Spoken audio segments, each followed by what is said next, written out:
Clarkson's sunny studio into a battlefield. The Kelly Clarkson Show has always been a place of warmth, laughter, and genuine conversation. Kelly built her reputation on being real, being kind, and treating every single guest with respect. From Hollywood A-listers to everyday heroes, she welcomes everyone with open arms and that signature smile that won America's heart 2 decades ago. But on this particular afternoon, that warmth was about to be tested like never before. Prince Harry walked onto the stage with an energy that felt off from the very beginning. While Kelly stood to greet him with her usual enthusiasm, clapping and beaming at the audience, Harry's expression was cold, distant. He gave a half wave to the crowd, barely made eye contact with Kelly, and dropped into the guest chair like he was doing everyone a favor just by being there. "Welcome, welcome. Oh my gosh. Thank you so much for being here," Kelly said, her voice bright and genuine as always. The audience erupted in applause, excited to see someone of his status on the show. Harry gave a tight smile. "Thanks for having me," he said flatly. Kelly, ever the professional, pushed forward. She's interviewed thousands of people. She knows how to warm up a cold guest. "So, I have to say, I've been so excited for this conversation. I think a lot of people are really interested in hearing your perspective on, just life right now, how you're doing, on what you're working on." "Right," Harry said, leaning back and crossing his arms. "Well, I'm here, aren't I?" There was a beat of uncomfortable silence. Kelly's smile faltered for just a fraction of a second, but she recovered beautifully. "You are, and we're so glad. So, let's jump in. You've been really vocal lately about mental health, about family, about finding your own path. Can you talk a little bit about what that journey has been like for you?" Harry sighed. Actually sighed, like the question was beneath him. Kelly, I've talked about this a lot. I've done interviews. I've written a book. I feel like people should know this by now." The audience shifted in their seats. This wasn't the playful banter they were used to. This was tension. Kelly, to her credit, kept her composure. "Of course, and I think that's amazing that you've been so open. But for people watching right now who maybe haven't read the book or haven't seen every interview, I think they'd love to hear it from you directly. That's what we do here. We have conversations." "Do you, though?" Harry said, uncrossing his arms and leaning forward slightly. "Or do you just ask the same questions everyone else asks and expect people to perform for you?" The studio went completely silent. Even the crew members looked at each other in shock. Kelly's face remained calm, but her eyes showed something else. Hurt. Confusion. "I'm sorry," Kelly said softly. "You heard me," Harry continued. "This whole thing, this whole talk show circuit, it's all the same. Everyone wants a piece. Everyone wants a soundbite. Nobody actually cares about the answers." Kelly took a breath. "Harry, I have to respectfully disagree with that. I care about every single person who sits in that chair. That's why I do this. That's why people come on this show, because they know it's a safe space to share their truth." "Your truth or their truth?" Harry shot back. "Because from where I'm sitting, it seems like you're just trying to get me to say something that'll go viral. That's what all of you want." "All of us?" Kelly repeated. "Harry, I'm not sure what's going on right now, but I promise you, that's not what this is about. I genuinely want to have a conversation with you. That's it." Harry laughed. It wasn't a warm laugh. It was bitter, mocking. "Right. Sure. That's why you have cameras everywhere. That's why there's an audience. Because you just want to chat." Kelly's jaw tightened. The audience could see it. She was still trying to be gracious, still trying to give him the benefit of the doubt. "Yes, this is a talk show. That's the format. But that doesn't mean the conversations aren't real. I've had people sit where you're sitting and share some of the most vulnerable moments of their lives. And I've held space for that. I've cried with them. I've laughed with them. I've been honored to be trusted with their stories." "How noble of you," Harry said, his voice dripping with sarcasm. That was the line. That was the moment where Kelly's expression changed, where the warmth in her eyes turned to something else. Not anger. Disappointment. The audience murmured. This wasn't playful. This wasn't banter. This was someone being genuinely cruel to a host who had done nothing to deserve it. Kelly pressed her lips together for a moment, clearly collecting herself. When she spoke again, her voice was measured, controlled. You know what, Harry? I'm trying really hard here to give you grace. I'm trying to understand where this is coming from. But I have to be honest with you. I'm confused. I don't know what I've done to make you feel like you can speak to me this way. Harry shrugged. You haven't done anything. That's kind of the point. You're just here, playing your part, smiling for the camera. It's all surface level. Surface level? Kelly repeated slowly. Okay. Can I tell you something? Can I stop you? Harry muttered. Kelly ignored the comment. I grew up with nothing. I've talked about this before, so it's not new information, but I think it's important context here. I grew up in a small town in Texas. My family struggled. There were times we didn't know if we'd have enough money for food. I worked multiple jobs while trying to pursue music. I auditioned for American Idol because I literally could not afford to make a demo tape to send to record labels. That show changed my life. It gave me opportunities I never dreamed of. The audience was silent, hanging on every word. Kelly continued, and when I got those opportunities, I promised myself something. I promised that I would never forget where I came from, that I would never look down on people, that I would use whatever platform I was given to lift others up. And that's what I've tried to do every single day of my career. So when you sit there and tell me I'm surface level, that I don't care about the answers, that I'm just part of some machine, you're not just insulting me professionally. You're insulting everything I've worked for, everything I believe in. Harry stared at her for a moment, and for just a second, it seemed like maybe he might soften. Maybe he might realize he'd crossed a line. But then he leaned forward and said, "That's a great speech. Did you rehearse that?" The audience gasped again, even louder this time. A few people booed. Kelly's face went completely still. "Wow," she said softly. Okay. What?" Harry said, throwing his hands up. "I'm just being honest. Isn't that what you want? Honesty?" "There's a difference between honesty and cruelty," Kelly said, her voice stronger now. "And you're being cruel." "I'm being real," Harry shot back. "Maybe you're just not used to that. Maybe everyone else who sits in this chair kisses up to you because you're Kelly Clarkson. But I'm not going to do that." "I have never asked anyone to kiss up to me," Kelly said firmly. "Never.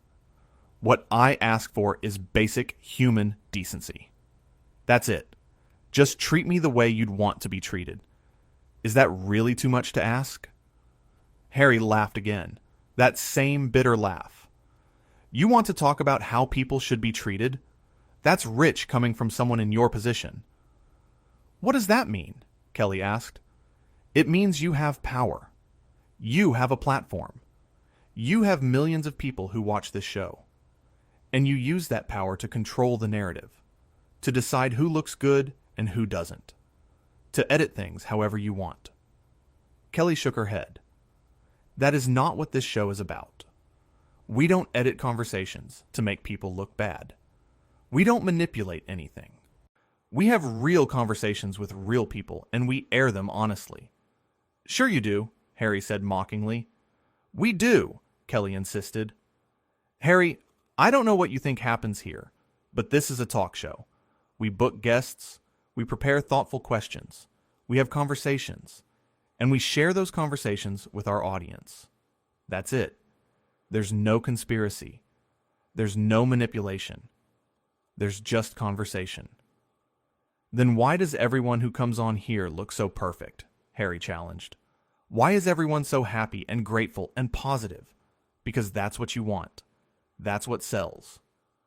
"Or maybe," Kelly said, her voice rising slightly, "people come on here and feel comfortable being themselves, because I create an environment where that's possible. Maybe people are happy and grateful because they're being treated well. Did you ever think of that? I think people perform for you because they know that's what they have to do, Harry said coldly. Kelly took a deep breath. And what about you, Harry? Are you performing right now? Because I have to tell you, if this is an act, it's a really bad one. This isn't an act, Harry said. This is me being honest about what I see, about what all of this really is. And what is it? Kelly asked. Please, enlighten me. It's a game, Harry said simply. All of it. You pretend to care. Your audience pretends to be interested. The guests pretend to be thrilled to be here. And everyone goes home feeling good about themselves, without actually saying anything real or meaningful. Kelly stared at him for a long moment. Is that really what you think? That's what I know, Harry said. Then I feel sorry for you, Kelly said quietly. Harry's eyebrows shot up. You feel sorry for me? I do, Kelly said. Because if that's how you see the world, if you think every interaction is fake and every conversation is performance and nobody actually cares about anything, that must be a really lonely way to live. The audience murmured in agreement. Several people nodded. Harry's face flushed red. Don't psychoanalyze me. I'm not, Kelly said. I'm just saying, if you came here today believing that I don't care, that this is all fake, that nothing we do here matters, then I don't know why you bothered showing up at all. I already told you, Harry said. My team said I should. Right, Kelly said. Your team. So you're here against your will, is that it? You were forced to come on my show. I didn't say forced, Harry backtracked. I said they suggested it. And you couldn't say no? Kelly pressed. Harry shifted in his seat. It's more complicated than that. How? Kelly asked. How is it complicated? You're an adult. You make your own choices. If you didn't want to be here, you could have declined the invitation. It's not that simple, Harry insisted. It actually is that simple, Kelly said. You had a choice. You chose to come here, and now you're sitting in that chair being disrespectful and rude and acting like you're some kind of victim. But you're not a victim, Harry. You're a guest. A guest who is being incredibly unkind to his host. Okay, Kelly said quietly. I'm going to ask you something, and I want you to be honest with me. Did you come here today actually wanting to have a conversation, or did you come here with some kind of agenda?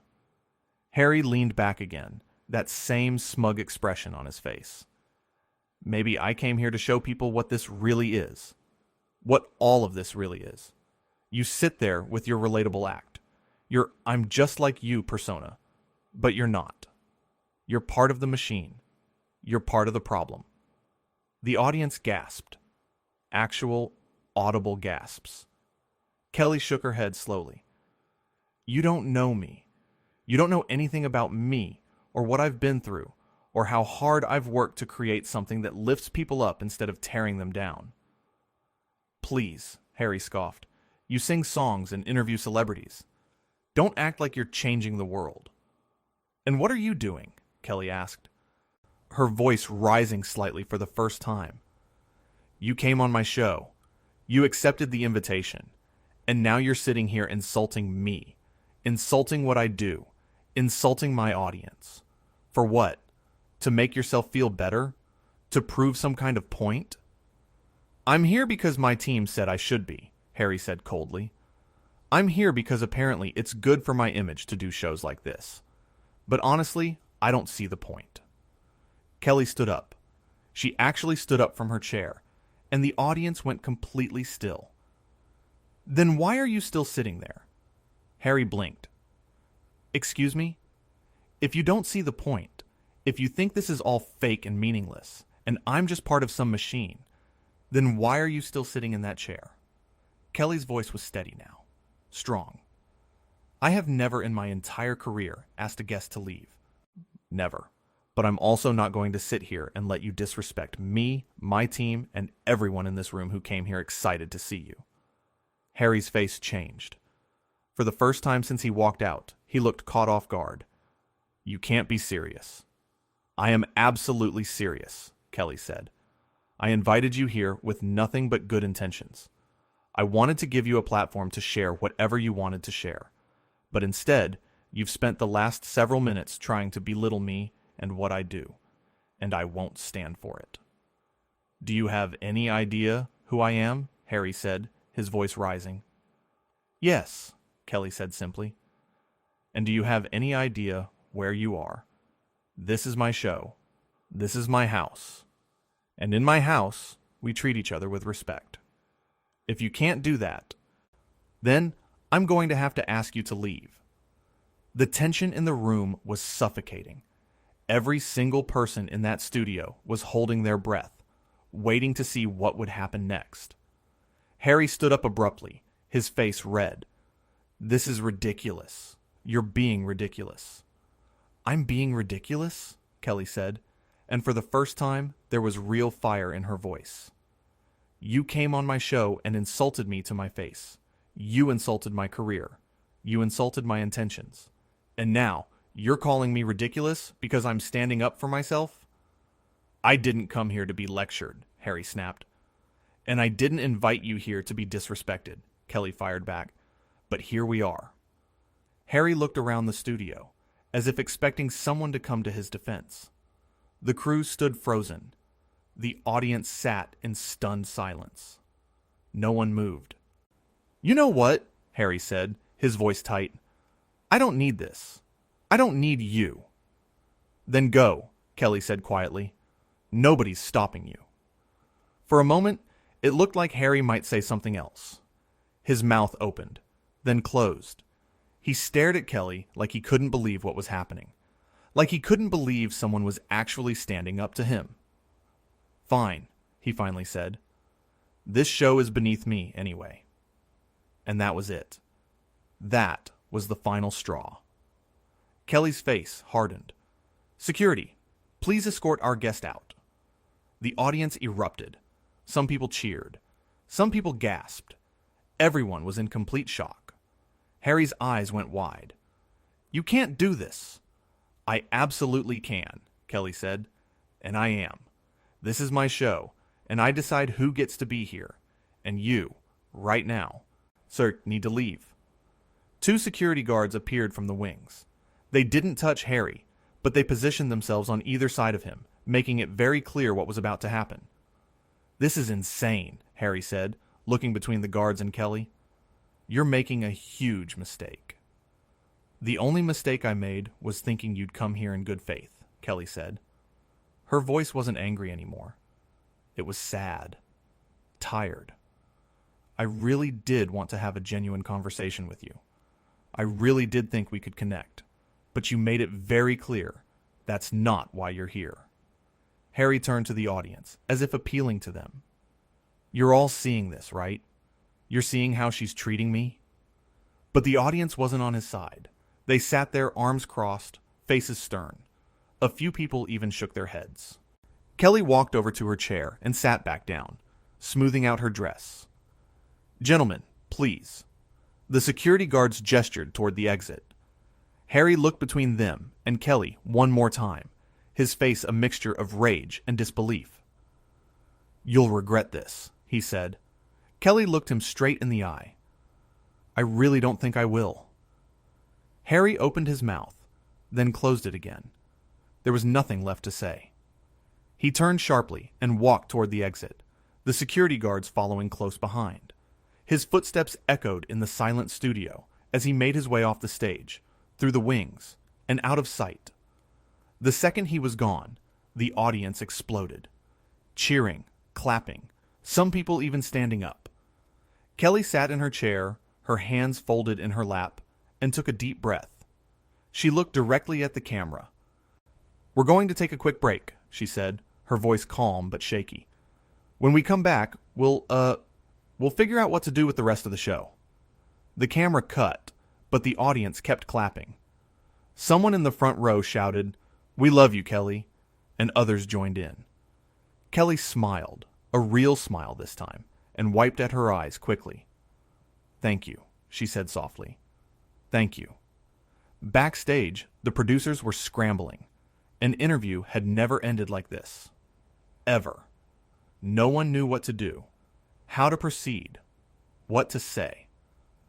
But out in the studio, Kelly composed herself. She stood up, smoothed her dress again, and waited for the cameras to roll. When they came back from break, Kelly addressed the audience directly.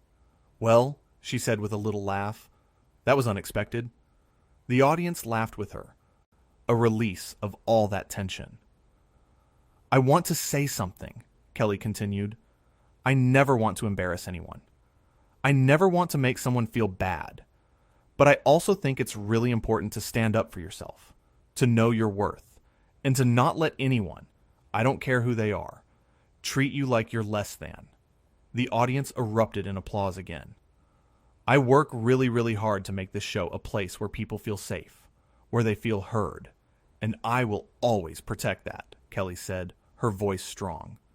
"Always." More applause, more cheers. Kelly smiled. Okay, let's move on.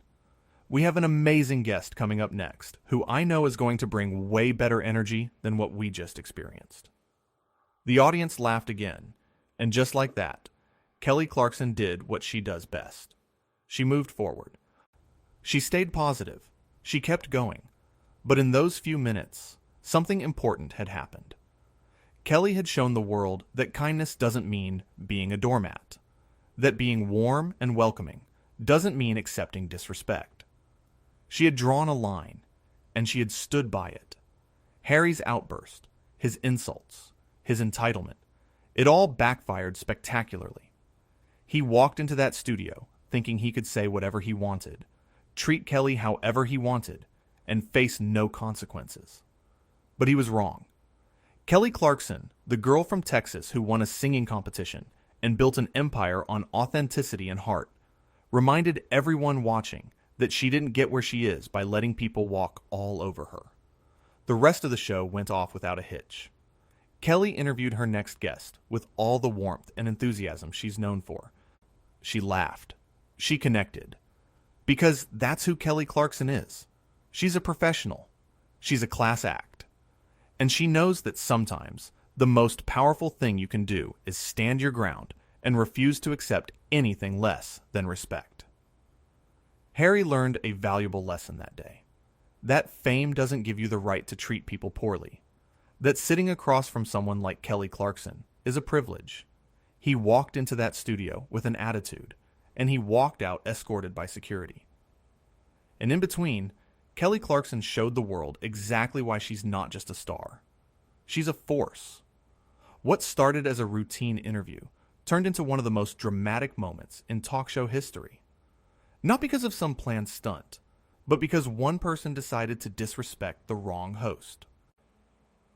Kelly gave him every opportunity to course correct, every single chance to be kind. But Harry chose a different path.